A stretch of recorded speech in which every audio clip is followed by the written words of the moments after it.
Le printemps fait maintenant place à l'été et la chaleur est déjà au rendez-vous. Raymond et Chantal placent leurs ruches dans les champs en vue de la production estivale de miel. La météo influence directement leur déplacement ainsi que l'heure du début de la journée. Leur connaissance du territoire est remarquable et nécessaire. Ils se sont adaptés au fil du temps aux différents changements de culture et à l'évolution de la production végétale, étroitement liée à la production de miel.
La semaine prochaine, là, on a commencé à faire la tournée des premières qu'on a sorties pour leur mettre un étage de plus. C'est ça que tu parlais, le hausse à miel, ouais. On met une grille, c'est ça, une grille pour pas que la reine monte, puis après ça, on met les boîtes, puis c'est là-dedans qu'ils vont mettre le miel. OK. Ouais. Puis là, vous allez venir chercher ça? Oh, bien ça, là, ça dépend de la mielée. OK. Ça dépend quand est-ce qu'elle commence, puis l'intensité aussi. C'est pour ça qu'on peut pas mettre de date. Vous venez voir une fois par semaine? Oh, non, c'est au 10 jours. 15 jours, 10 jours, 15 jours. Oui, c'est ça. Vous connaissez le territoire pas mal? Oh, il n'y a pas un secteur qu'on ne connaît pas avec les années. Oui, hein? On connaît tous les raccoins, les rangs.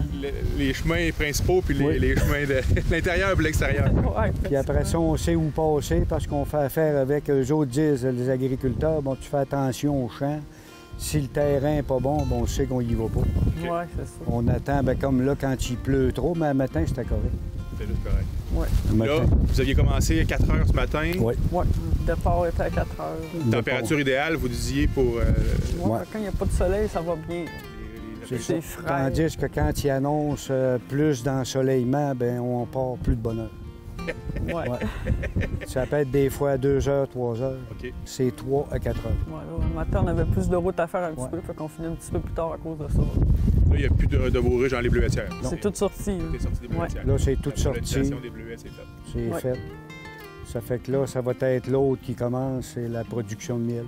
Okay. Qui va s'étaler selon la saison. Oui, c'est ça. Souvent au mois d'août, là, ça fait encore du miel, mais ça diminue là, quand même pas mal. Le gros de la mielée, c'est juillet, vraiment. Oui, c'est dans le mois de juillet.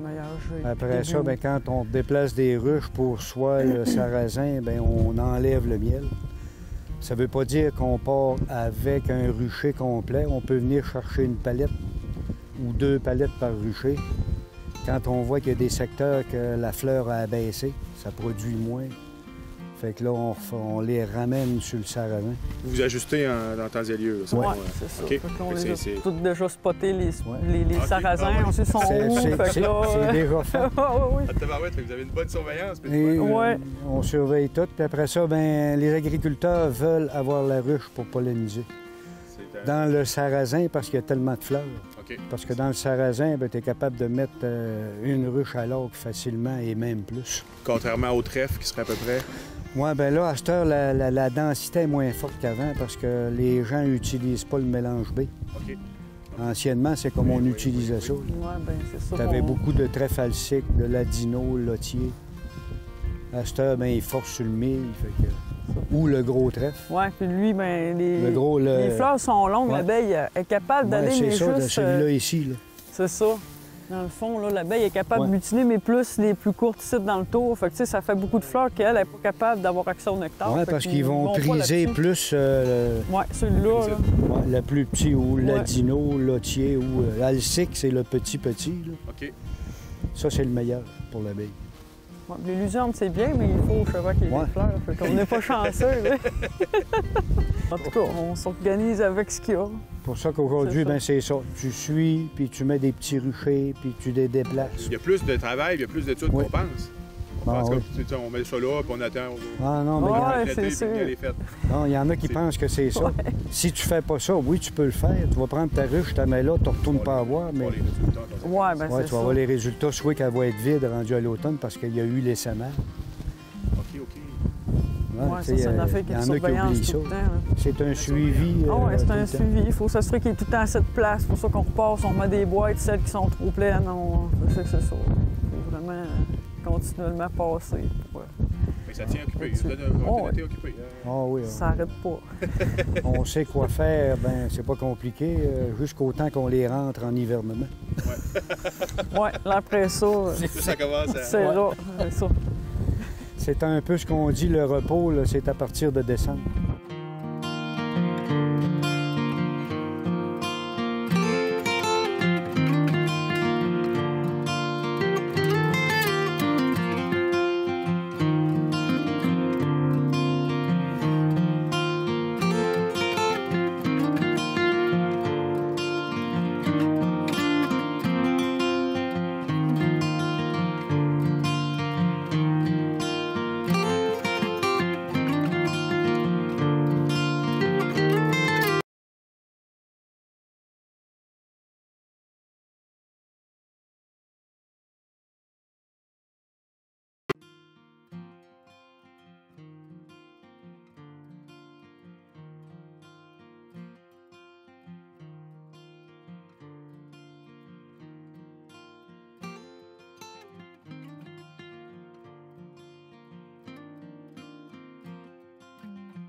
Roger, notre producteur de canneberge, est à l'étape de la fertilisation.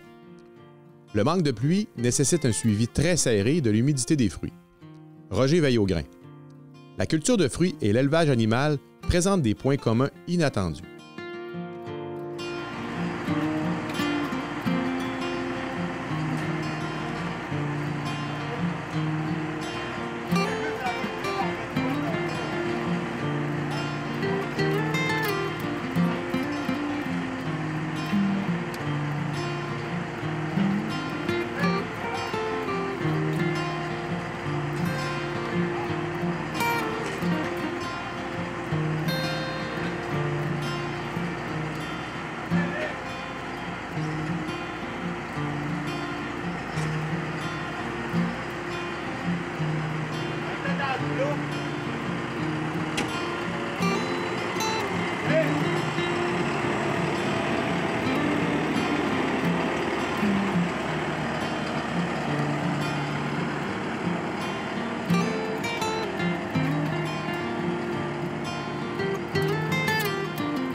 La tri s'est mis à terre, ça fait que C'est des risque choses- du métier. c'est des choses qui arrivent assez régulièrement. Ah, il y a trop d'ordinateurs dans ça, des ordinateurs pour la balance, des ordinateurs Ouais, pour... puis là, il doit pas marcher à tous les Ben semaines. là, il n'a pas marché, ça fait une semaine. Ouais, c'est ça. Fait que, ça mange un petit peu la batterie. Fait que, aujourd'hui, on installe du fumier de poule, l'engrais qu'on met dans le biologique.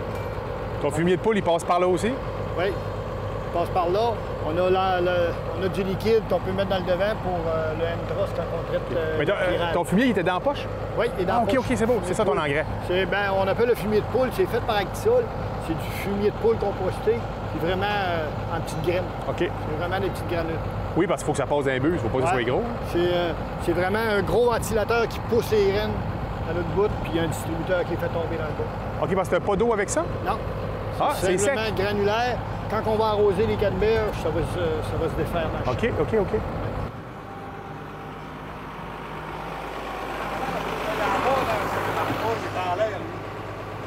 Oui, c'est parce qu'il avait continué. Là, on va s'ajuster parce qu'il est ajusté pour le 0,050. Ouais, tabarnak. On voit ça, ma feuille, ouais.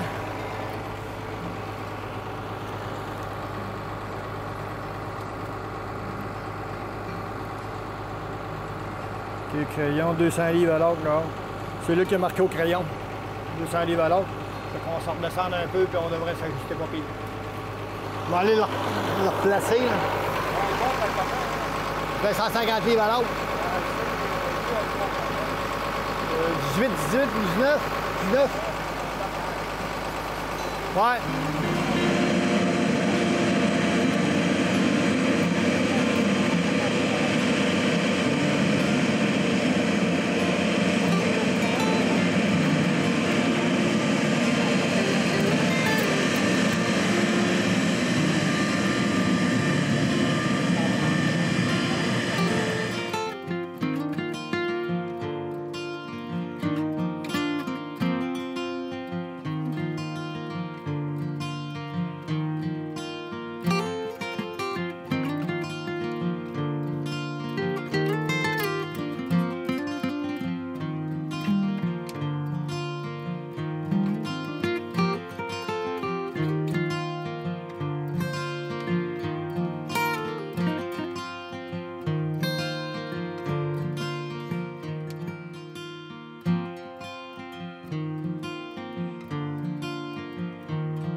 Oui, une canneberge, là, je vous dirais qu'ici, j'en ai posé là, la grosseur d'un 30 sous. Et tabarouette. Mais, tu sais, quand on n'a pas beaucoup de fruits dans un champ, mettons, un exemple qu'on aurait 10 000 livres à l'autre, bien, l'engrais qu'on les a mis, bien, le fruit, s'il y a moins de fruits, il va grossir plus. OK. Il y a moins de demandes, oui. Fait que, regardez, on voit la plante ici, que, regarde, on a 4-5 fruits après, là. OK. Mais on a des petits, là, qui vont avorter. Ça, regarde, celui-là, je l'ai ôté, il va avorter pareil. Et les petits, là, habituellement, la Steven, ça donne 1, 2, 3 fruits par plant. Ouais. Fait que, en général, c'est ça. Les nouvelles variétés qui sortent aujourd'hui, c'est des variétés à haut rendement qui ont 5 fruits par 4-5 fruits par tige. Mais cette année va être une récolte normale. Là. OK. Là, on est milieu juillet, c'est-à-dire il resterait 3 mois. Août, septembre, octobre. Puis mi-octobre, on devrait cueillir ça. Fait qu'ils vont encore profiter pas mal dans les... Oui, dans les conditions. Là, j'ai vérifié mes tensiomètres tantôt. Je manque d'humidité. On n'a pas eu assez de pluie dans les dernières journées. OK. Moi, j'arrose 1 heure le matin. Puis là, ça suffit pas là, pour la plante. OK. Fait que là, j'ai des tensiomètres dans le sol ici. Là, il m'indique que je suis à 9. Je devrais être entre 4 et 7. Fait que je devrais descendre ça. Ça me prendrait une pluie de 3-4 heures. Ça me prendrait une pluie de 3-4 heures pour me replacer dans mon range. Là, tu vas arroser un peu plus? Ou? Je vais arroser un petit peu plus. OK. Là, je ne savais pas. Un matin, j'arrosais 1 heure. Il aurait peut-être fallu que j'en mette 2.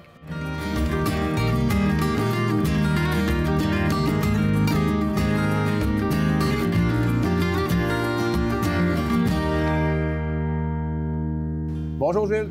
Bonjour François. Aujourd'hui, tu nous amènes sur un sujet, encore une fois, qui a un côté historique, mais qu'on entend parler énormément de nos jours. C'est la relève agricole.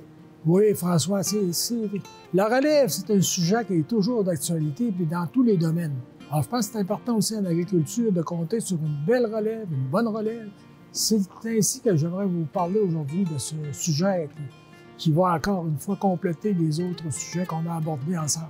Le potentiel agricole du Saguenay-Lac-Saint-Jean et la quantité de l'eau disponible pour les fils de nos ancêtres sont en grande partie à l'origine de l'ouverture de la région. À la colonisation dès 1840, les lots paternels ne parvenaient plus à accueillir les familles grandissantes. À l'époque, on cherchait à les installer sur des terres propres à la culture, même si pour cela, les enfants devaient malheureusement s'expatrier, bien loin de la résidence familiale. La région du Saguenay-Lac-Saint-Jean a été l'une des dernières à être développée avec le Témiscamingue et l'Abitibi.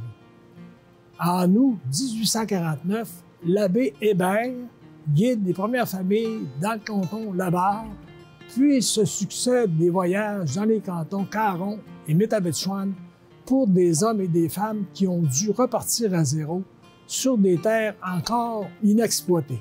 Le défrichage est un travail de dur labeur, on peut comprendre, François. Mais on a espoir que l'aventure vaut toute la peine qu'on se donne. On poursuit la fondation de nouvelles paroisses dès les années 1920 et au début des années 1930. On peut penser à Dolbeau, Sainte-Élisabeth-de-Prou, Sainte-Marguerite-Marie, Notre-Dame de Lorette et Saint-Luigi-de-Milo. La grande crise économique, cependant, des années 30, fait en sorte que l'on privilégie un retour à la terre afin d'en contrer le plus possible les effets en subvenant à ses besoins. On compte en 1931 environ 5600 fermes dans la région. Le développement des nouvelles paroisses contribue évidemment à porter ce nombre à plus, imagine-toi, 6300 un peu plus tard. La famille typique vivra de l'agriculture dite vivrière, axée sur des besoins immédiats de la famille, en plus de se tourner vers un travail rémunérateur dans les chantiers pendant l'hiver. Le métier d'agriculteur se poursuit habituellement de père en fils. L'un des fils de la famille reprend possession de la maison et de la ferme familiale lorsqu'il est en âge de se marier. C'était la suite logique dans à peu près toutes les familles de cultivateurs. La ferme constituait un héritage. Parfois, en plus des terres de succession, on acquérait aussi des acres du voisinage. Avec le temps, la relève agricole s'est faite un peu plus rare. On voyait de moins en moins de fils prendre le relais de l'entreprise paternelle. Il faut dire que le travail dans les champs, l'entretien de la ferme et l'élevage d'animaux peuvent être coûteux et demandent surtout beaucoup d'assiduité. De plus, les hommes avaient parfois des intérêts pour d'autres professions. On peut penser qu'avec la venue de l'industrialisation, le travail en usine en tant que salarié, par exemple, ou dans les entreprises de services, apparaissait pour plusieurs comme une opportunité de se garantir un meilleur revenu. D'un autre côté, avec les années 1960 est arrivée la mécanisation des machines, et ce qui a fourni une aide considérable aux agriculteurs. Une aide qui venait un peu contrebalancer le fait que les familles deviennent de moins en moins nombreuses. On compte rarement une dizaine d'enfants pouvant aider aux tâches sur la ferme. Un phénomène qui coïncide aussi avec l'entrée des femmes sur le marché du travail, il faut en tenir compte. À partir des années 1950 et de plus en plus, jusque dans les années 1990, on remarque une évolution constante dans le nombre de femmes qui choisissent le milieu du travail plutôt que le rôle de mère au foyer, rôle traditionnel au Canada.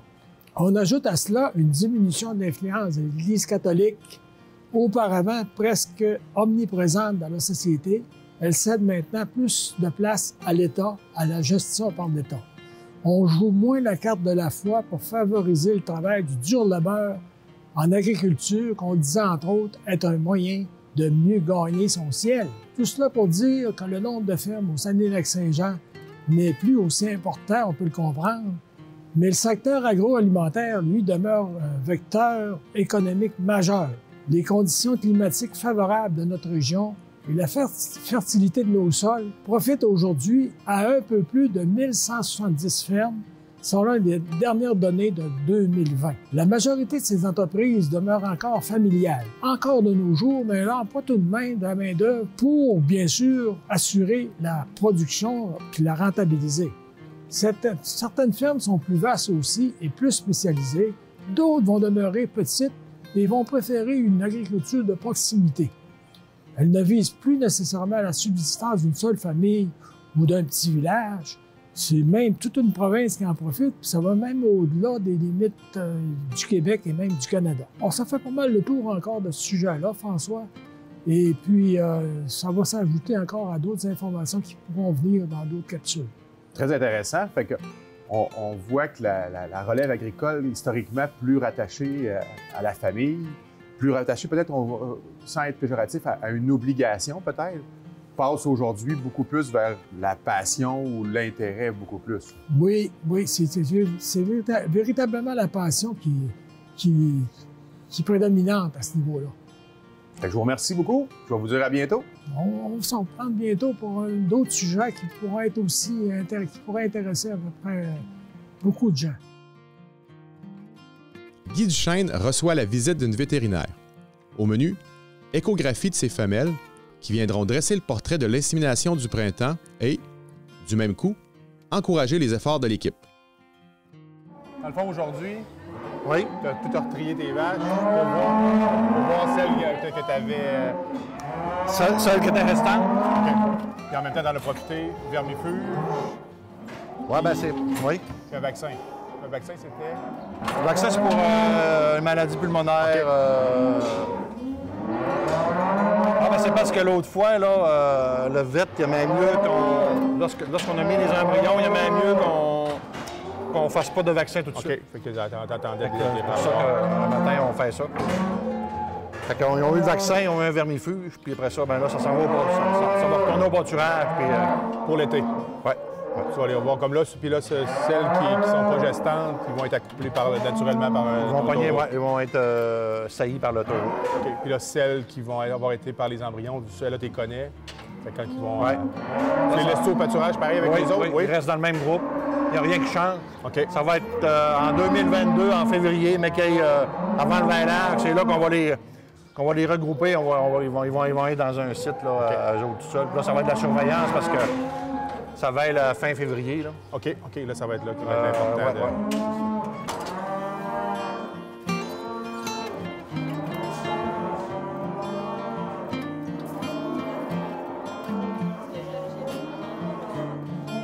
Comme ça, tu lèves.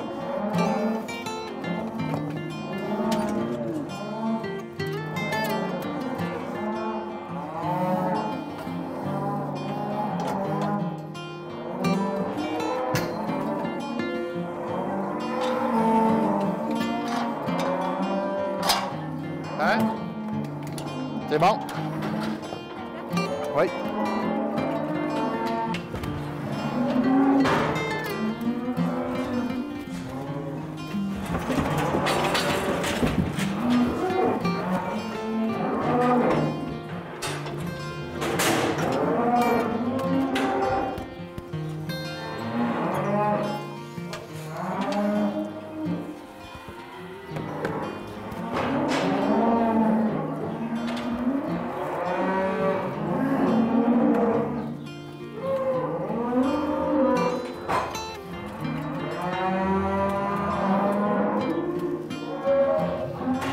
Normalement, 50% qui serait restante, là, ça serait quasiment dans...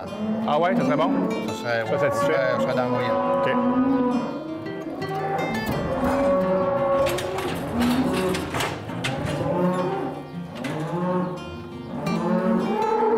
Là, celles qui sont pas gestantes, tu leur en mets-tu un bientôt? Ben non. Ceux-là sont pas restants. Ouais. Ceux-là sont pas restants, là, ils retournent dans le troupeau. OK. Restants, yes. Ah bon, on a une. Ils retournent dans le troupeau, puis le troupeau va être mis le 24-25 de OK.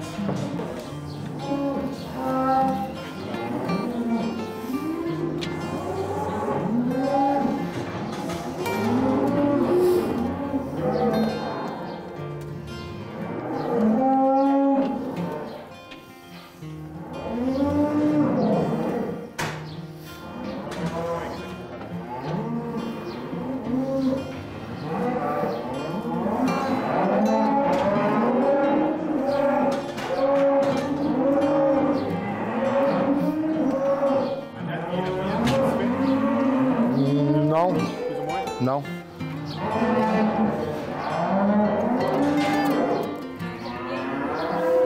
On a 6, 5, 4, 5 de fête et une de restante.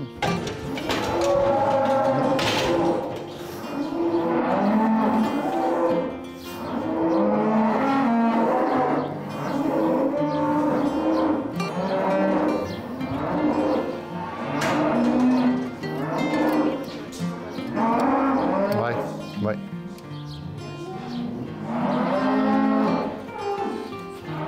Y a-tu un petit bébé? Oui. Oui. C'est entouré là, à côté du rongeon.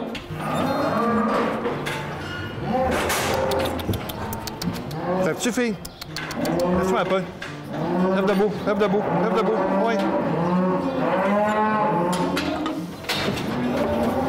Lève debout, ouais.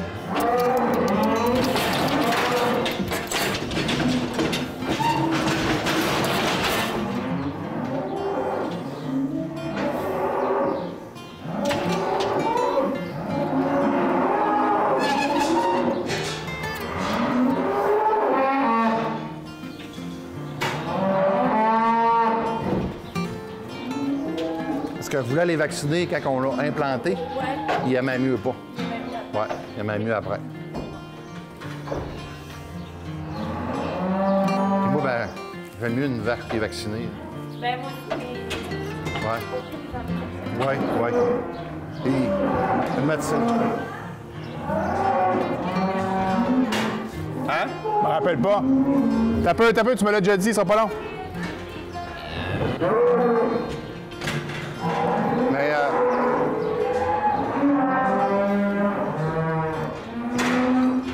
Puis là, on se croise les doigts que ça allait coller. Là. Oui, on se croise les doigts. Parce qu'il y a 26 qui ont eu un embryon. Il y en a une qui a eu un coup de chaleur. Il y a 2 vaches qui ont eu des coups de chaleur. Il y avait des embryons dans la bédaine, puis l'une qui est morte. Ah ouais? Là, l'autre, ben, on ne sait pas si elle va garder son embryon. Donc, ça, c'est les causes incontrôlables. Donc on travaille avec du vivant, c'est ça? Ouais. Non? Vite. Oh. T'as-tu fait...